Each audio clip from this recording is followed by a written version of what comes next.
Hello दोस्तों, welcome to my channel best Hindi कहानियाँ stories 616। नया साल, बुद्धिमान मेहनती चूहा, खुशियों की कहानी।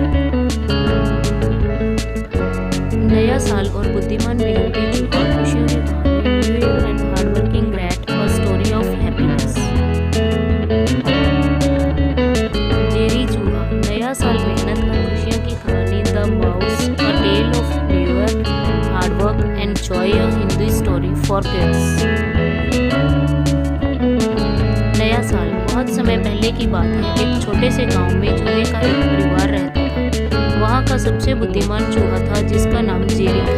जेरी बहुत ही जिज्ञासु और मेहनती था। उसे हमेशा से नया साल का इंतजार रहता था, क्योंकि वह नए साल में अपने लक्ष्य पूरे करने के लिए तैयार रहता था। नया साल आते ही जेरी ने अपने दोस्तों को बुलाया और उनसे अपने लक्ष्यों के बारे में बात की। वह चाहता था कि वह और उसके दोस्त इस साल ज़्यादा से ज़्यादा खुशियाँ बांटें और अच्छे काम करें। जेरी की एक खास खूबी थी, वह हमेशा अपने दोस्तों की मदद करता था। वह जानता था कि खुशियाँ बांटने से वे और भी दुगनी हो जाती हैं।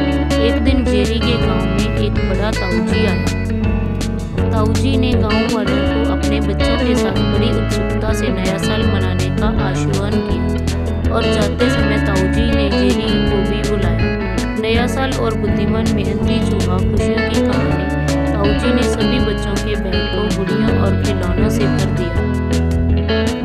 जेरी ने ताऊजी की मदद करके बच्चों को खिलौने बांटे।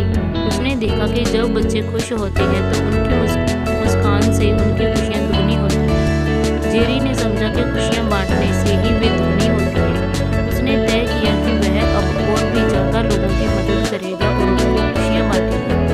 जेरी ने अपने दोस्तों से मिलकर नए साल की खुशियों का स्वागत किया। इस नए साल में जेरी ने अपने साथी चूहों को भी मोटिवेट किया। वे सबने मिलकर गाँव की सफाई में भी मदद की और गाँव वालों को सच्चे दिल से खुशियाँ दी। जेरी ने देखा कि जब वह और उसके दोस्त मिलकर मेहनत करती हैं तो गांव की हर गली में खुशियाँ फैलती हैं। उसने समझा कि मेहनत और साझेदारी से ही हम सभी सफलता की ओर बढ़ सकते हैं। इस कहानी से हमें यह सीखने को मिलता है कि हमें अपनी मेहनत से ही अपने लक्ष्यों को हासिल करना चाहिए और हमें दूसरों की मदद करके खुशियाँ बांटनी चाहिए। जेरी की इस बुद्धिमानी से हमें यह शिक्षा मिलती है कि खुशियाँ बांटने से ही वे दुगनी होती हैं। इस नए साल में हम सभी को यह निर्णय लेना चाहिए कि हमें मिलकर मेहनत करनी चाहिए और दूसरों के साथ मिलकर खुशियाँ बांटनी चाहिए। इसी तरह हम भी जेरी की तरह सफलता की ऊंचाइयों को छू सकते हैं। इस नए साल की शुरुआत में हम सभी को जेरी की तरह बनने की प्रेरणा लेनी चाहिए। जेरी ने अपनी मेहनत और बुद्धिमानी से दिखाया है कि हर कोई अपने सपनों को पूरा कर सकता है। इस खास अवसर पर हमें सभी को नए साल की शुभकामनाएं और अच्छी कामनाएं देनी चाहिए। नया साल हम सभी के लिए सौभाग्य